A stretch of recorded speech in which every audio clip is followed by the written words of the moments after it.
আমি ভিডিওর শুরুতেই বলে নেই, আমি আমার জীবনে কোনোদিন কোনো রাজনৈতিক দলের সাথেই সরাসরি সম্পৃক্ত ছিলাম না।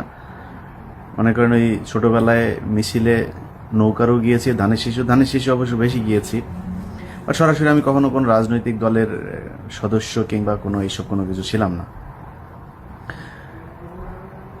কিন্তু ছাত্র রাজনীতি যারা করে তাদের মধ্যে আমি আমার নিজ জেলা চুয়াডাঙ্গা, সেখানে জীবননগরের হোস্টেলে যখন থাকতাম, এটা বোধহয় বিভিন্ন জায়গাতেই আছে, আমাদের জেলাতেও ছিল, আপনার শিবিরের ম্যাচ বলা হতো।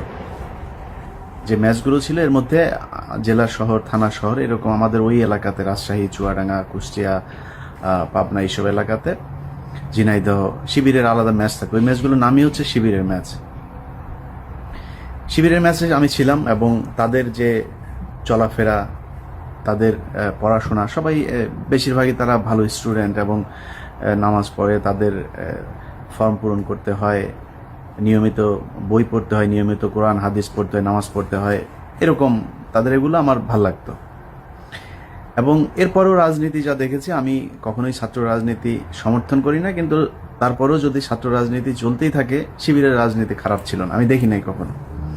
এবং 111 সরকারের সময়ে জামায়াত ইসলামের দুইজন মন্ত্রী ছিল, জনাব মতিউর রহমান নিজামী এবং আলী আহসান মোহাম্মদ মুজাহিদ। তাদের কারো কোনো দুর্নীতির প্রমাণ পায়নি, তাদের বিরুদ্ধে কোনো মামলাও হয়নি, দুর্নীতিমুক্ত একটি মন্ত্রণালয় ছিল জামায়াত ইসলামের নিয়ন্ত্রণাধীন, যে কারণে তাদের প্রতি আমার একটা সম্মান আছে।